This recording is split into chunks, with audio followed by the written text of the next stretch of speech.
for everything industry standard server. I hope most of you had a really good time last night.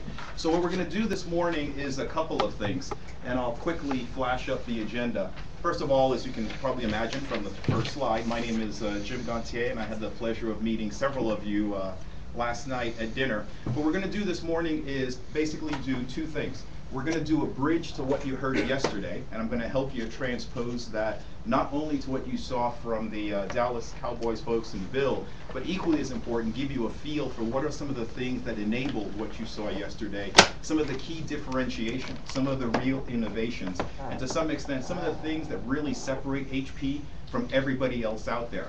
The other thing that's going to be really nice about today is you're going to get a chance to hear from some of our best and brightest. When I mean best and brightest, and I won't pick them out by name because it's kind of like, you know, wedding invitations. If you miss someone, you regret it and you hear about it forever. But if you look at the list, you're going to hear from a lot of the folks in the product marketing teams. You're going to hear from some of our best and brightest engineers. And equally as important, you're going to get to see firsthand the innovations and the types of things that these folks are bringing to market under that larger converged infrastructure strategy and approach. And then, you know, at the end of the day, what we'll do is we're going to actually have you get up, stretch your legs, and take you on a tour. How many of you have been to some of our factories and seen the server size, scale, and scope that we drive? Any of you have been to them before? Okay, you're in for a really good treat. And what I mean by that is, most of you may or may not know this, but we actually ship a server one almost every 12 some odd seconds. And jokingly, I look at the staff back there, we're trying to get that down to 11 seconds, one every server this year.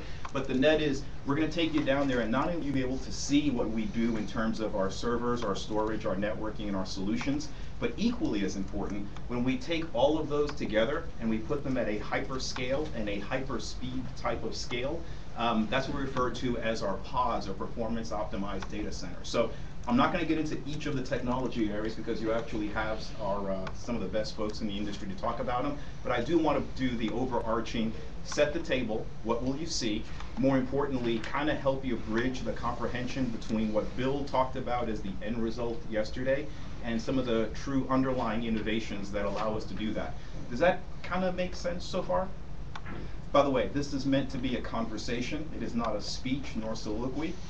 My style is pretty open and easy. If you have a question, stop, ask. If you've got anything that doesn't make sense, raise your hand, and either myself or any member of the team will be more than happy to answer that for you. So, kind of cool? I'm seeing some head nods. All right, with that, let's get started. So I'm not going to spend a lot of time on this because I'm assuming Duncan probably covered this yesterday, but if you look at where the industry is today, it's literally at a breaking point. And you know, this was some early work that we had done in November of 2009, and it's now subsequently been validated by the Accentures, the IDCs, and the Gartners of the world. But we all know, or at least those of us that, you know, have either been on the consulting or the operations side, if you're going to stand up a server, it takes way too many people, it's a complex choreography, it takes way too much time. So what we end up finding is that a lot of data center leaders are spending 70% of their times on basic maintenance and operation as opposed to focusing on overarching innovation. We all know that markets are changing. We all know competitors are getting tougher. So they've been asking us and the rest of the industry, how do I now make this more flexible? How do I now make this more efficient? How can I do this and be able to respond to changing market needs, changing competitive needs, and changing product needs? So our fundamental belief is that this equation is backwards. We should be spending as an industry 70% of our time on innovation, 30% on maintenance and operation, and not the inverse. So if this is the sorry state that we find ourselves in, all is not lost and you shouldn't despair. There is a better way to go do this, and that better way is converged infrastructure. We fundamentally believe that every data center in the future is going to be designed and delivered in this way. You no longer require the armies of admins, the complex choreography, or the various other things that have come up because we use the silo approach. You can now manage a data center in a very simplified, integrated, and automated fashion. And the way that you do that is not just by looking at the three basic constructs around server, storage, and networking, but also looking at some of the key OpEx issues. Key OpEx issues such as power and cooling. It blows my mind that, you know, power and cooling, which is the #1 OpEx issue of every CIO or every data center leader out there, really hasn't been addressed up until about a couple of years ago. As a matter of fact, and you'll get a chance to meet my partner in crime, Gary Thome. Gary and I probably have the, I guess, honor of talking to maybe, I don't know, 300 or 400 CXOs a year. And if you look at the conversations we had 2 to 3 years ago, yeah, power and cooling may have been one of them. It is now part of a single conversation that we hold. We're going to be hearing a lot around our data center smart grid, which is one of the secret sauce aspects for converged infrastructure, and some of the other innovations we've done, whether it's sea of sensors or even some of the things around integrated lights out. And then the other key item that we want to highlight is the management construct. As a matter of fact, I don't see Daryl this morning. Daryl actually has a software background, and last night at dinner we were having a conversation around, most people don't realize if HP were a standalone software company, we would be the 6th largest software company in the world. And so as a result of some of that, I guess we'll call it size and scale and focus on that, one of the key things that separates us from the pack is our Insight software. Insight software at the hardware level is fundamentally there to help people manage, deploy, and in some cases, take the next level items such as virtualization and true data center management across the board in a much more effective and easier fashion.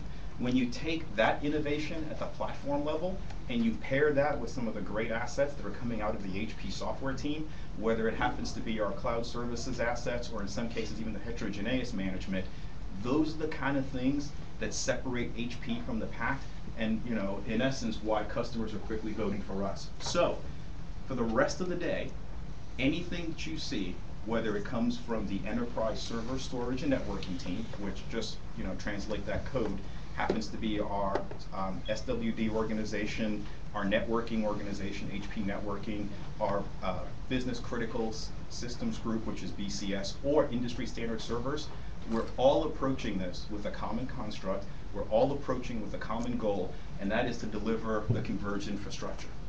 So if someone were to ask you, what is it that we're doing collectively as an organization, this is it. We want to deliver the most innovative, the most complete converged infrastructure, and unlike everybody else who's either talking about smarter planets, dynamic infrastructure, the difference between us and them is the fact that this is not a vision for tomorrow, this is an execution plan that we're delivering today. And you saw one of those examples yesterday. I could go through an endless list, I promise I won't do that to you, of others such as Resource AG, such as SFR, such as Mahindra, General Dynamics, and a boatload of others who have gone down this converged infrastructure path, and you saw the perfect instantiation of that, which was Matrix, at least for the steps that we are today. But ultimately, what you're going to hear and see is that how we're making this real today. Make sense so far? Bridge, you guys okay? All right, so let's talk about that.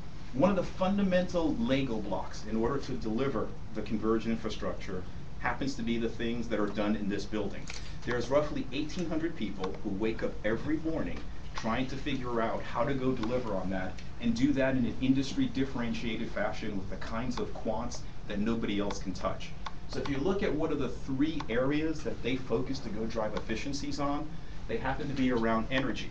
As I mentioned before, power and cooling, #1 OpEx line item of pretty much every data center in the world. We think that's a problem. We're going to go address it in ways that only we can touch. And when we go and do a focus like that, hey, morning, Garrett, we're able to not only reduce the amount of energy, everybody does that. We want to go above and beyond. And in our typical fashion, it's not just using lower power components to reduce the amount of energy. We want to help people reclaim some of the previously lost energy efficiency that they have in their data center. For those of us that have stood up servers or stood up infrastructure in the past, we all know the drill, right? Server comes in, faceplate says 500.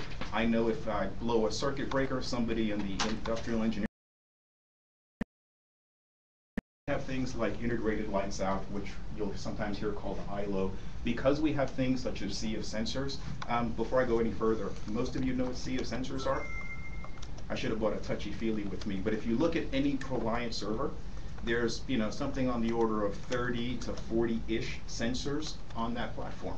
And what those particular sensors are doing is they're actually sending telemetry back to a central location and figuring out what's going on using PID algorithms to keep the power and cooling and the various other components up and running. So what we're able to do by having that kind of innovation on the thermal logic side is not only reduce the power and cooling and the facilities cost that most folks end up spending, but we can also help you on server consolidation. Again, if you look at one refresh cycle, which is roughly 2 generations, we have a 23-to-1 server consolidation ratio that we can drive. Just think about that.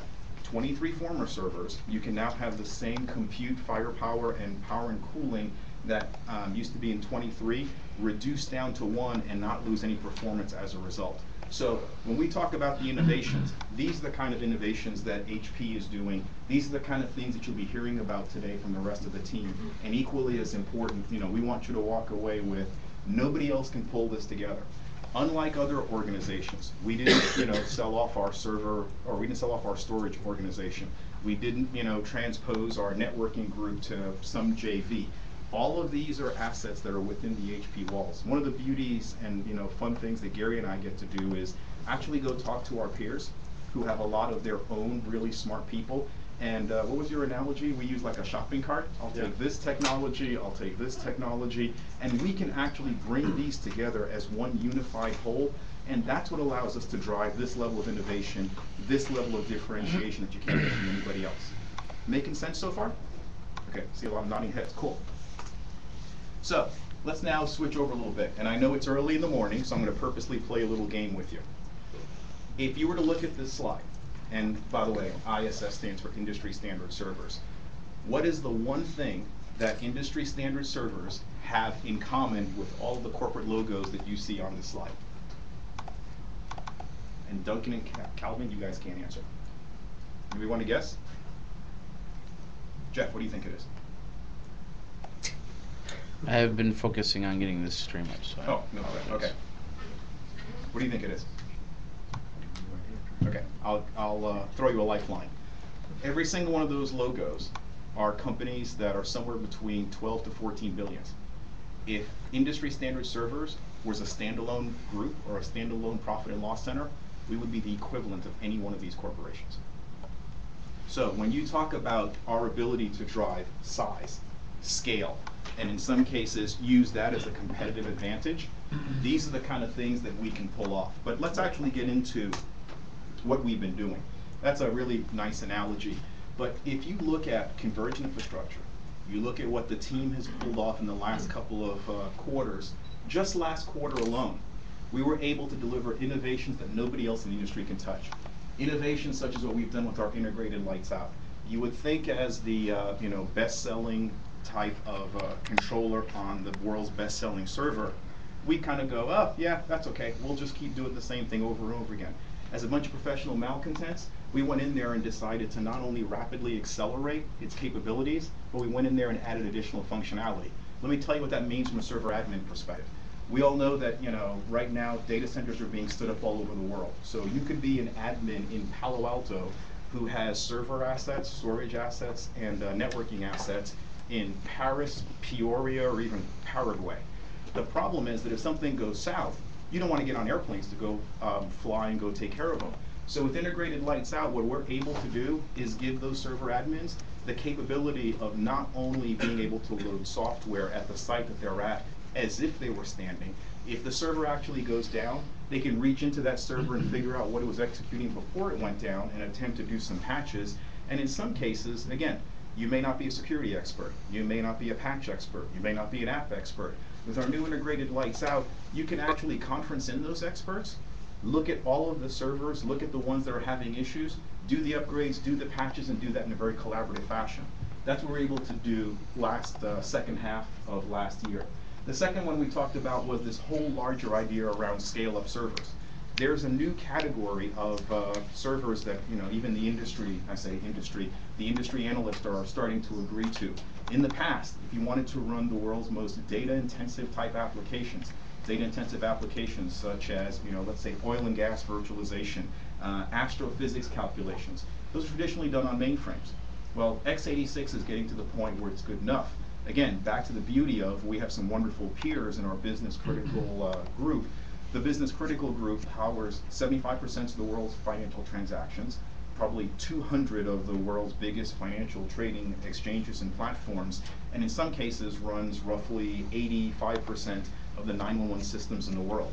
We can go have a conversation with them and say, hey, what are some of those wonderful things that you've done, and they call it the Prima architecture, and allow us to put that on x86.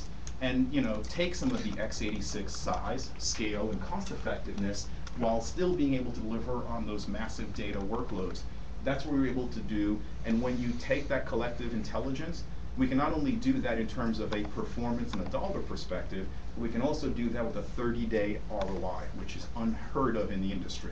Now you're probably telling yourself, okay, well, you picked the best example in the portfolio. Yes, I did. But on average, if you look at the Generation 7 server line, what we're able to do is have an ROI of approximately 2 months across the portfolio. So again, when you take all of that innovation, when you take all of that intellectual property, and you focus it on solving some of your customers' most important issues, that's what we're able to drive. One of my personal favorites, and I promise not to steal Ray Nix's presentation, is what we were able to do with our Virtual Connect Flex Fabric. I'm hoping that most of you are familiar with the Virtual Connect product line in general. Is that a yes or a no? Well, let me try it this way. How many folks don't know what Virtual Connect is? Okay, I'll actually update you probably post. But what we're able to do with Virtual Connect, as I mentioned before, is not only do what used to take months and do it in minutes with a dramatic electromechanical cost, but with the new product line, we can do it with one module. You can pick any fabric, any bandwidth, and be able to implement that very quickly. Again, let me double click. Old way, if I want to put 16 servers and I want to put them in a rack, I have to have 217 servers, switches, cables, and electromechanical components. You want to guess how many components it takes with Virtual Connect Flex Fabric? So when we talk about dramatically reducing the amount of cost and complexity in the data center, that's what we're able to do with things such as Virtual Connect, and Ray's going to cover that in more detail with you. And then, two of my other favorites happen to be what we've done with private cloud. So yesterday you got to see some of the wonderful collaborative work that we've done with the Dallas Cowboys. Another perfect example of that, and I won't say who, but someone's son may actually end up going to school here, but at Carnegie Mellon, what we were able to do with Greg Ganthier, who happens to be one of the IT leaders there, is help him stand up a private cloud in less than 30 days. And what I mean by that is, from the time that we had the initial conversation with him to when he was up and running, not only deploying, but also providing additional functionality and assets to others at Carnegie Mellon, in less than 30 days, by using Blaze System Matrix and using our Cloud Start capabilities, he was able to stand up his private cloud. And I think some of you have asked for, I guess, the case study there, which will make readily available to you, after today. And then, I've been talking about servers and storage and networking and management and power and cooling. But when you bring all of those together, those are, full truth data centers. And so what you'll end up seeing today is our PodWorks facility. Everybody here remember Henry Ford? Henry Ford basically took the very complex, very costly, usually bespoke one-off cars and turned it into an assembly line. We are doing the exact same thing for data centers. As a matter of fact, one of the examples that you'll hear cited, and this is a public example, is some of the work that we've done with a rather large software supplier located in Redmond.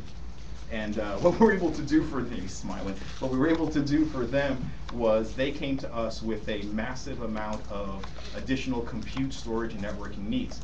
What that translates into is that by using our PodWorks facility, by using our pods, and by the way, pods, for those of you who are wondering, stands for Performance Optimized Data Center, we were able to deliver 40,000 nodes of compute in 9.5 weeks. And not only were we able to do that, at that schedule, but within those 22 pods, we were able to do it at 1/7 the time, and more importantly, about 1/8 the cost of had they done that with brick and mortar.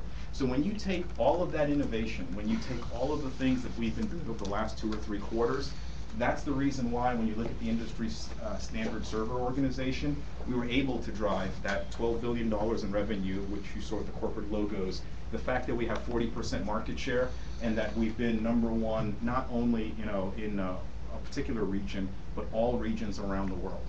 Make sense so far? All right. Now, one of the things I want to highlight to you is, it's not only about us. It's really about what the industry and more importantly our customers, which we're very focused on, are saying. Ultimately, at the end of the day, CXOs are going to vote for those that really are helping them with their needs, their requirements, and helping them alleviate their pain points. And as you can tell by this slide, the vote is in, and clearly they're voting for us. And they're voting for us because of the innovations that I've mentioned to you. As a matter of fact, they're not only voting for us, but as you can see on the left, there wasn't enough slide footprint to put all of these on here.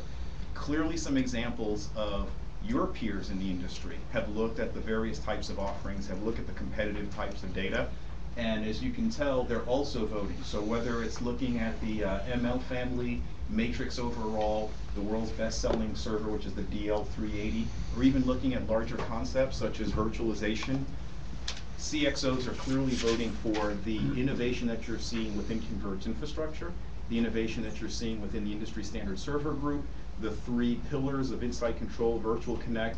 As you can tell, it's not just our opinion, it's now officially the industry's opinion. And so when you take all of those assets together, and you take all the innovation, and you take all of the types of capabilities, not just from our team, but across the I guess we'll call it server, storage, networking, and even software group, and you bring them all together, this is the example that you saw yesterday in Dallas.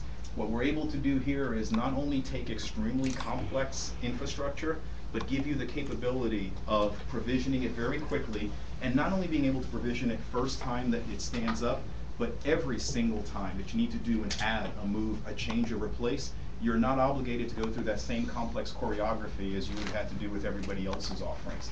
Above and beyond this, what we're also doing, and I don't know if Bill got into the whole idea around templates and what we're doing with the rest of the industry. Yeah, imagine if you're a solution architect and you happen to be working at a solutions provider organization, or you happen to be at a consulting group. Wouldn't it be great as an SA if you could come up with the best possible way to instantiate something? You could publish that. That could be available to all of your downstream users, and now by merely going to a catalog, you can say, I want to deploy 500 mail and messaging type accounts today. You double click, and as a member of management, not only would you have the capability of knowing that you're going to get the best possible instantiation, but you know exactly how long, you know exactly how much, and you know exactly for what the expiration is that you can pull it off.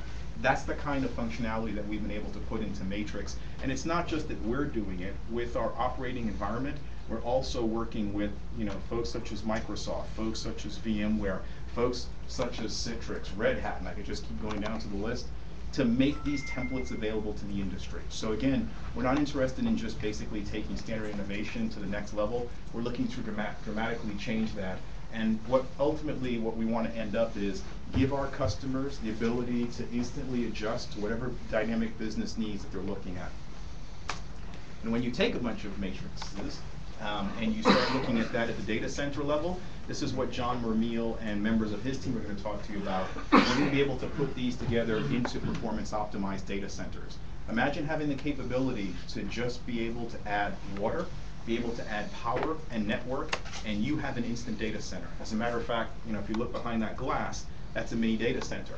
Imagine having 22 rows of that readily available with all of the innovations that I just mentioned to you, and be able to do that with 45% CapEx and 37% less energy. So again, when you take that, we're able to take all of that innovation, all of those assets, and make them readily available, because we want to redefine the way that data center economics are done. We want to also make sure that this is the way that all data centers, using that converged infrastructure philosophy, is the way that they're designed and delivered going in the future. So if you take everything I just mentioned, the key innovations within the industry standard server team, the 3 pillars that are across the enterprise server storage and networking group, be they thermal logic, Insight Control, or Virtual Connect. And now you start to add some of the other great differentiation that we have. Items such as, and this is a representation of 3PAR. 3PAR will be the perfect instantiation of how storage should be done for the next generation in terms of architecture. If you look at some of the things that have been going on with our HP networking group, especially the 12500, and I encourage you to have conversations with these 2 platform teams too. Wouldn't it be great that from a networking perspective, you could not only be able to have the equivalent, well, you actually have better performance at roughly 30% less price and still have some of the great innovation that you saw in the converged infrastructure. So ultimately, as you saw us take Matrix, which is a combination of multiple products, platforms, and solutions, turn that into a pod, we're going to be able to do the same thing for clouds. And as a matter of fact, where's our PR person? There's Dana. We're going to have some very exciting news in the near future. Near future. So, you know, and by the way, that was the teaser. So what Dana will be able to do is as we get closer to the launch date, we're going to have some really great news in terms of how we're taking a lot of this infrastructure, a lot of this innovation, and we're going to, you know, go change the way that people not only have looked at data centers in the past, but we're going to go redefine the economics around cloud. And so with that, I want you to walk away with a couple of, you know, key points.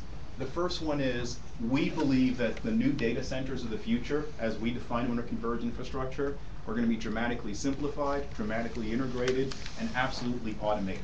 That's the only way they can be. Anything else is going to, you know, basically end up with more cost, more energy consumption, lower levels of change, and not the way that you want to do them.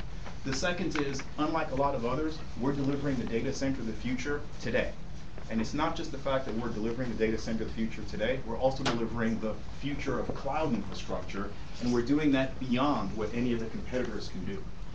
We have had, since the launch of converged infrastructure, more product announcements, more product innovation than ever in recent ISS history. And the key takeaway is, we're just getting started. You've just started to see us roll all these things out, and when I say we, I'm talking about the collective enterprise server, storage, and networking team. Stand by, there's going to be a lot more coming. And so with that, I'll open it up for a very quick Q&A, and then I will pass off to my partner in crime, Mr. Thome. Questions, comments, derogatory statements? Wow, we need to get these folks more coffee.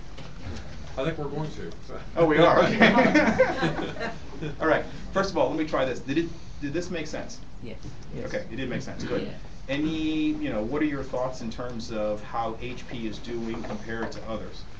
Because as you can tell by the metrics, we firmly believe that we're much further ahead, and our customers are not only telling us that, they're voting with their wallets. Any questions on the innovation or our approach?